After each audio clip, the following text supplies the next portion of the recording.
हाय दोस्तों, मैं दीपक सर आप सभी के बीच गणित में आपके लिए क्लास 10th के लिए हमने लाए हैं VVI ऑब्जेक्टिव क्वेश्चन, ठीक है ना। फॉर एग्जाम 2022, ये 2022 का एग्जाम होने वाला है। ये इसके लिए आपके लिए ये बहुत ही महत्वपूर्ण साबित हो सकता है। मैं गेस क्वेश्चन करके ऑब्जेक्टिव आपको देने जा रहा हूँ, ठीक है ना, चैप्टर वाइज। चलिए, वास्तविक संख्या हम आज चैप्टर उठाए हैं। इसमें जो भी VVI क्वेश्चन रहेंगे, ऑब्जेक्टिव आने वाले रहेंगे, वो सभी क्वेश्चन का सॉल्यूशन करके आपको अच्छी तरह से बताऊंगा, ठीक है। तो चलिए स्टार्ट करते हैं। क्वेश्चन नंबर 1 देखते हैं। देखिए, ये 2021 में ये पूछा गया क्वेश्चन। ये 2021 में आपका ये फर्स्ट सिटिंग के पेपर में ये क्वेश्चन आया हुआ है, ठीक है ना। क्या बोला है कि सह-आभाज्य संख्याओं का मौसा क्या है। सह-आभाज्य संख्या, पहले हम जानते हैं कि सह-आभाज्य संख्या होता क्या है। तो वैसा संख्याओं का युग्म जिसका मौसा ज्ञात करने पर कितना आता है, 1 आता है, उसे हम सह-आभाज्य संख्या कहते हैं। तो यहाँ पे 5, 7 हमने दो संख्याओं का युग्म ले लिया, 3, 5 संख्याओं का युग्म ले लिया, ठीक है। अगर हम इन दोनों का हम क्या निकालें, इसका हम यदि क्या निकालें भाई, तो इसका अगर हम मौसा निकालें तो कितना आ जाएगा। अगर मौसा निकालें तो यहाँ पे देखिए 1 गुने 5 बोल सकते हैं। यहाँ पे दूसरी कितना है, 7 है ना, तो 7 को हम कितना 1 गुने 7 लिख सकते हैं। तो इसका देखिए दोनों में कॉमन क्या आ रहा है भाई, कॉमन आ रहा है 1, यानी कि करने पर मौसा कितना आया भाई, तो मौसा x का 1 आ रहा है ना। तो वैसी संख्याओं का युग्म जिसका मौसा निकालने पर सिर्फ 1 आना चाहिए, उसे हम सह-आभाज्य संख्या कहते हैं, यानी कि इसका आंसर हो जाएगा 1 हो जाएगा। Okay, clear. चलिए आगे देखते हैं। क्वेश्चन नंबर 2 देखते हैं। इस तरह से इसका भी निकालिएगा तो इतना ही आएगा। चलिए क्वेश्चन नंबर 2 देखते हैं। देखिए कि यदि दो संख्याओं का गुणनफल 2166 है एवं उनका मौसा कितना है, 19 है, तो उनका लसा क्या होगा। भाई, तो देखिए सिंपल, यहाँ पे दो संख्याओं का गुणनफल दे दिए, यानी पहली संख्या गुणे दूसरी संख्या दे दिया भाई, कितना, तो 2166 दे दिया। और बोला मौसा कितना है भाई, तो मौसा इसका दे दिया है 19। तो लसा निकालना है, क्या निकालना है, लसा निकालना है आपको। ये मुझे पता नहीं। तो एक फार्मूला होता है, पहली संख्या गुणे दूसरी संख्या बराबर मौसा गुणे लसा, ठीक है, ये फार्मूला है। तो इस फार्मूला पर हम क्या करेंगे, इसको सेट करेंगे। तो दो संख्या का गुणनफल कितना है, 2166 दे दिया है। मौसा कितना है भाई, मौसा 19 दे दिया है। लसा आपको क्या करना है भाई, तो लसा आपको निकालना है। तो चलिए लसा बराबर हो जाएगा, लसा का मान निकालना है, इसका मान निकालना है। तो इसमें जो सटा है 19 इसके बटा में आ जाएगा, यानी 2166 बटा 19 हो जाएगा। अब आप क्या करिए, 19 से 2166 में भाग कर दीजिए। तो एक बार में 19 हो गया, तो 2 आ गया, कट गया, यहाँ पे 6 आ गया। फिर एक बार में 19 चला जाएगा ना, फिर कितना हो जाएगा आपका 7 हो जाएगा, यहाँ पे कट जाएगा। फिर वहाँ से तो यहाँ पे 4 बार में 19 4 76 कितना आ गया भाई, 114 बार में ये कट गया, 114 बार में कट गया 114, ठीक है। तो इसका आंसर होगा 114। कौन सा ऑप्शन दिख रहा है, ऑप्शन नंबर सी। ओके, समझ गए कि कैसे इसका आंसर आया। तो यार ये आपको फॉर्मूला याद रखना है, पहली संख्या गुणे दूसरी संख्या, मौसा गुणे लसा। इसी फॉर्मूला पर इस सवाल को हम आसानी से बना सकते हैं, टेंशन फ्री होकर। तो हमने 2 क्वेश्चन सॉल्यूशन कराया। अब चलिए नेक्स्ट क्वेश्चन का सॉल्यूशन देखते हैं।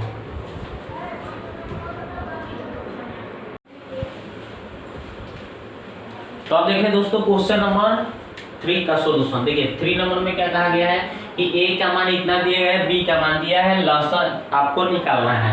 ओके, कैसे निकालेंगे, तो देखिए यहाँ पे ध्यान देने वाली बात है कि a में 2 के पावर 3 लिखा है, फिर 3 गुने 5 लिखा है। ओके, और b में लिखा हुआ है, b का मान कितना, 2 के पावर 4 है और 5 गुने 7। तो इसमें आपको लसा दिया गया है। ओके, तो लसा दिया, तो बोला गया कि लसा ज्ञात करना है, लसा निकालना है आपको।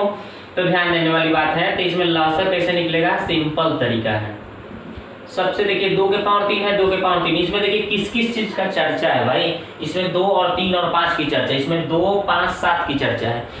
तो इसमें 2, इसमें भी 2। तो देखिए कि 2 का घात ज्यादा वाला को लिखिए। तो इसमें 2 की घात 3 है, इसमें 2 की घात 4 है, तो 4 वाला लिखेंगे भाई, लसा लिखना है। ओके, अब देखिए यहाँ पे 3 है तो इसमें लेकिन 3 नहीं है, 3 इसमें एक बार है, इसमें एक भी बार नहीं है, तो ज्यादा बार हमको यानी अधिकतम एक बार आया है इसमें वो लिख देना है। 5 देखिए तो 5 इसमें भी एक बार, 5 इसमें भी एक बार, यानी अधिकतम कितना बार है भाई, तो एक ही बार है, दोनों में तो एक ही बार है ना, तो एक बार लिखा गया। 7 इसमें है ही नहीं, लेकिन इसमें एक बार अधिकतम आया है, इसको लिख दीजिए, गुना कर दीजिए, तो यहाँ पे 16 हो जाएगा, 16 × 5 80 और 80 हो जाएगा, 8 × 24 यानी 240 और गुना में 7 कर देना है, 0 7 × 28 और 7 × 14 और 2 16 यानी 1680, यानी ऑप्शन नंबर इसका डी आंसर आ रहा है। ओके, ये आपको पता चल गया। यहाँ पे कितना आया भाई, 1680 आया। चलिए नेक्स्ट, यदि m धनात्मक पूर्णांक है तो धनात्मक विषम पूर्णांक के रूप होगा। देखिए मैंने कोई m जो है आपका, ये कोई धनात्मक संख्या, धनात्मक संख्या मतलब 1 2 3 4 कुछ भी हो सकता है। ओके, तो बोल रहा है कि धनात्मक विषम पूर्णांक का रूप। अगर मैं यहाँ पे m का मान अगर 1 रखूं, इसमें हम रख के चेक करता हूँ, ठीक है, तो 1 रखूंगा तो 4 × 1 + 2 कितना आएगा भाई, तो 4 एकम 4 + 2 कितना आ गया, 4 2 6 आ गया। और इसमें हमको विषम पूर्णांक चाहिए था, लेकिन ये तो सम आ गया, यानी ये तो नहीं हो सकता है, ये नहीं होगा। चलिए दूसरा चेक करते हैं, इसमें मेरे को कितना रखना है भाई, तो इसमें मेरे को कितना रखना है, तो 4 और गुने m का मान कितना, जैसे 1 रख के चेक करता हूँ, 4, तो 4 एकम 4 + 4 4 4 कितना हो गया भाई, 8 हो गया, जो कि विषम संख्या नहीं आ रहा है, यानी ये भी ऑप्शन नहीं हो सकता है। इसमें आइए, इसमें अगर हम रखते हैं m का मान 1 रखते हैं, 4 × 1 + 1 तो 4 + 1 कितना हो गया भाई, 5 हो गया, जो विषम संख्या को सेटिस्फाई कर रहा है।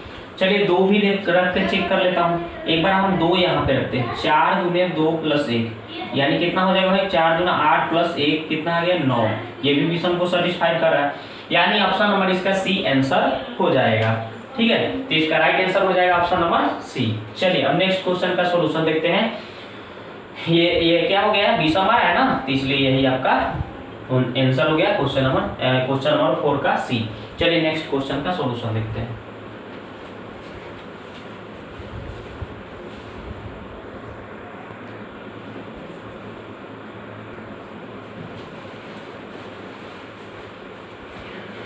तो अब देखिए क्वेश्चन नंबर कितना 5 में क्या कहा गया कि कौन सी अभाज्य संख्या है, कौन सी अभाज्य संख्या है, तो अभाज्य संख्या या रूढ़ संख्या, अभाज्य संख्या या रूढ़ संख्या किसको कहते हैं, जो संख्या स्वयं से कटे और 1 से कटे। स्टार्ट कहाँ से होता है, 2 से, 2 3 5 7 इस तरह से बढ़ते जाता है। तो ये सब हमने जो भी लिखा ये अभाज्य संख्या है भाई। क्यों भाई, क्योंकि ये स्वयं से कटेगा, यानी 2 से, या नहीं तो 1 से कटेगा।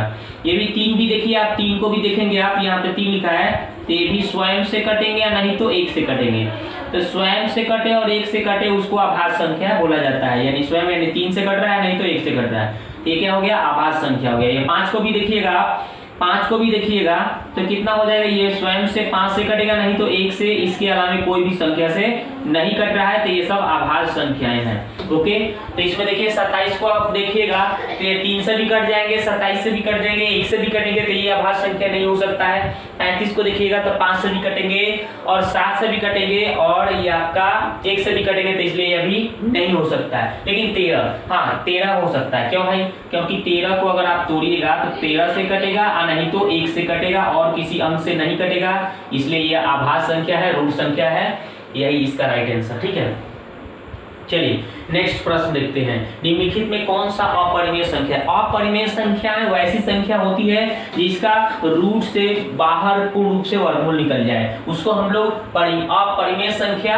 नहीं कहते, उसको हम लोग परिमेय संख्या कहते हैं। और अपरिमेय संख्या कौन होगा भाई, जो रूट से पूर्ण रूप से वर्गमूल नहीं निकल पाए, उसको हम लोग अपरिमेय कहेंगे। तो 17 का पूर्ण रूप से वर्गमूल नहीं निकलेगा, तो इसलिए यह अपरिमेय संख्या है। लेकिन 100 के तो 10 निकल जाएगा, ये परिमेय हो गया। 4 का निकल जाएगा, 2 हो जाएगा, परिमेय हो जाएगा। 16 का भी 4 निकल जाएगा, 25 का भी 5 निकल जाएगा, 5 4 जोड़ देंगे 9 हो जाएगा, जो कि परिमेय हो जाएगा। तो इसलिए अपरिमेय संख्या आपका 17 ही है, जो कि जिसका पूर्ण रूप से वर्गमूल नहीं निकल सकता है, इसलिए इसका आंसर हो गया ऑप्शन नंबर ए 17। 144 के अभाज्य गुणनखंड में 2 का अधिकतम घातांक पूछा जा रहा है, तो 144 को आप क्या करिए, फटाफट तोड़ लीजिए ना ऐसे। कितना हो जाएगा भाई 72 हो जाएगा, फिर 36 दूना 72 होता है, फिर तोड़िएगा 18 दूना 36 हो जाएगा, फिर आपका 9 दूना 18 हो गया, 3 3 9 हो गया। देख लीजिए, देखिए तो इसमें आपको 2 गिन लेना, कितना भाई, कितना 2 कितना बड़ा है भाई, 1 2 3 4 ही बार आ रहा है, ठीक है ना। तो फिर से एक बार देख लीजिए, यहाँ पे 72 36 फिर 36 का 18 18 क्या था 9, यानी कि हम देख रहे हैं कि 144 है। 144 में 2 का अधिकतम घात कितना बताया जा रहा है, तो इसमें 4 ही आ रहा है, तो इसका आंसर कितना हो जाएगा भाई 4 हो जाएगा, ठीक है ना। ऑप्शन नंबर कौन सा, ये 2 का अधिकतम घात देख रहे हैं कितना बार 2 आया है भाई, तो 2 आया है आपका अधिकतम 4 बार, और 3 कितना बार है, तो 2 बार है। इसमें पूछा गया था आपका कि 2 का घात, तो देखिए कितना है भाई 1 2 3 4, यानी पावर 4 लिख सकते हैं, 3 कितना है 2 बार, तो हमको 2 का घात पूछ रहा है, तो 2 का घात कितना है भाई 4 है, इसलिए इसका आंसर 4 हो जाएगा। निम्नलिखित में कौन सा परिमेय संख्या है, परिमेय संख्या जिस उसको बोलते हैं जिसका रूट से पूर्ण रूप से वर्गमूल निकल जाता है, उसको हम लोग परिमेय संख्या कहते हैं। देखिए यहाँ पे ये तो हो जाएगा भाई परिमेय, क्योंकि एक का वर्गमूल 1 निकल जाएगा, 144 का 12 आराम से निकल सकता है, इसलिए यही इसका आंसर हो गया परिमेय संख्या।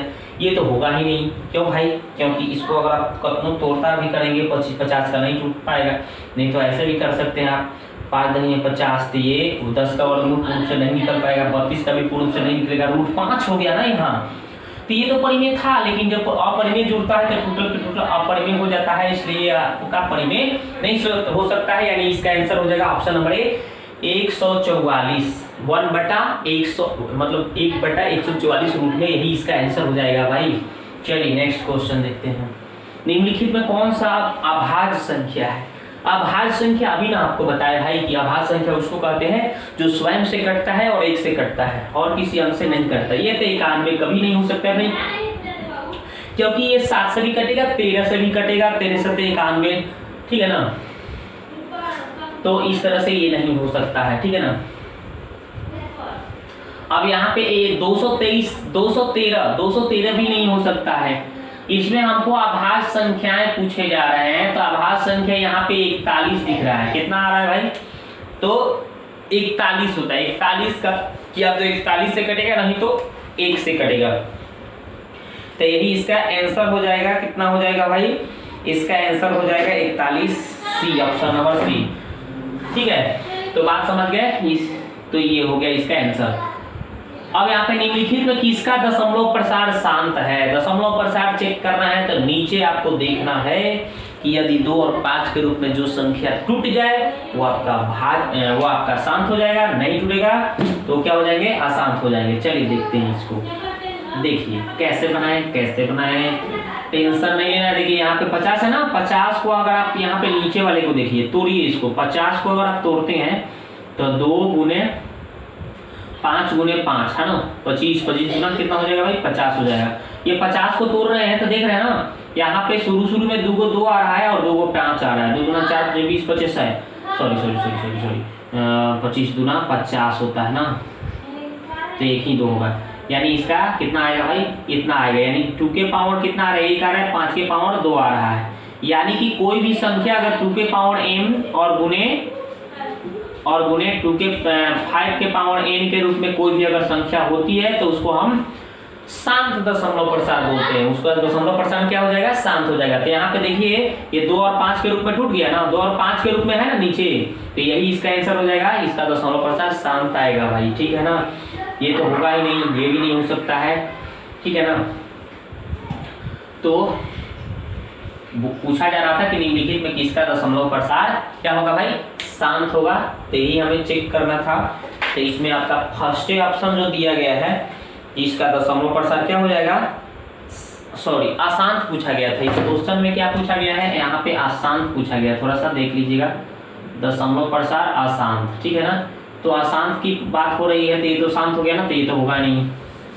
अशांत चेक करना है तो बस आपको करना क्या है भाई, 23 बटे कितना था, 50 था ना, ये नंबर, ये तो शांत हो जाएगा, ये क्या हो जाएगा, ये अशांत होगा, क्यों भाई, ये तो शांत हो जाएगा, 1600 को तोड़ेंगे ना तो 2 और 5 के रूप में आएगा, 25 को तोड़िएगा ना तब 4 को 5 आएगा, जो कि 5 के रूप में है ना, 5 के रूप में हो। शांत किसको बोलते हैं, अगर नीचे जैसे ऊपर वाले को अंश बोलते हैं, ठीक है, नीचे वाले को हर बोलते हैं। तो यदि नीचे वाले को तोड़ने पर किया तो 2 के रूप में आ जाए, नहीं तो केवल 5 के रूप में आ जाए, और नहीं तो 2 और 5 दोनों के रूप में आ जाए, तो उसको हम लोग क्या बोलेंगे भाई, शांत बोलेंगे। याद रखिएगा शांत, ठीक है ना। तो दोनों पर शांत। अगर ये 2 और 5 के अलावा कोई भी दूसरा अंक आता है तो शांत नहीं बैठेगा, अशांत हो जाएगा। याद रखिएगा, ठीक है ना। हर क्या हो, हर को अगर हम तोड़ते हैं, फैक्टर करते हैं, गुणनखंड तोड़ते हैं, ठीक है ना, तो उस अगर 2 के रूप में आया तो पर भी शांत है, 5 के रूप में आएगा तब पर भी शांत होगा। लेकिन अगर 2 और 5 के अलावा कोई दूसरा अंक आया तो शांत नहीं बैठेगा, अशांत हो जाएगा, कहेगा हम भाई शांत नहीं रह सकते हैं। क्योंकि हम कितना आदमी रह सकते हैं, तो सिर्फ 2 और 5 ही रह सकते हैं, इसके अलावा दूसरा कोई अंक आएगा तो हम लोग चुप नहीं बैठेंगे। इसलिए इसमें देखिए 243 को आप तोड़िएगा ना, तो 243 को तोड़ के देख लीजिए कितना आएगा भाई, दूसरा कौन अंक आ जाएगा इसमें, देख लीजिए। ये 3 से ही कटेगा, 3 से कटेगा ना, 3 से देख लीजिए कट रहा है, 3 से कट रहा है ना, देख रहे हैं, केवल 3 का ही रूप आ रहा है। देख लिए क्या को 3 आया भाई, 5 को 3 आया है, 3 का ही रूप आ गया। तो जब 3 का ही केवल रूप आ जाता है, देख रहे हैं ना, तो 2 और 5 के अलावा कौन अंक आ गया भाई, 3 का रूप आ गया, तो ये तो शांत थोड़े ना बैठेगा, ये अशांत हो जाएगा, बवाल हो जाएगा भाई, शांत नहीं रहेगा, ये अशांत हो जाएगा। इसका आंसर हो जाएगा ऑप्शन नंबर बी, ठीक है ना। तो अब ये शांत हो जाएगा, ये भी शांत हो जाएगा, ये भी शांत हो जाएगा। बात समझ में आ गया आपको। चलिए तो दोस्तों ये वीडियो आपको अच्छा लगा, पहली बार चैनल पर आए हैं तो सब्सक्राइब और इसके लाइक कर लीजिएगा, साथ ही अपने दोस्तों में शेयर कर लीजिएगा, ताकि वो भी अपना बोर्ड की तैयारी अगर कर रहे हैं, अच्छे से एग्जाम का तैयारी कर रहे हैं, मैथ में प्रॉब्लम हो रहा होगा, तो बस मेरे साथ बने रहिए। यदि आप ये वीडियो अच्छा लगा, मतलब कैसा लग रहा है, कमेंट जरूर करिएगा, तभी तो मैं समझूंगा कि हमारा वीडियो अच्छा लग रहा है कि नहीं। अगर अच्छा लगेगा तो इस तरह से और वीडियो लाएंगे आपके लिए, ठीक है। तो वीडियो को देखने के लिए आपको बहुत बहुत धन्यवाद।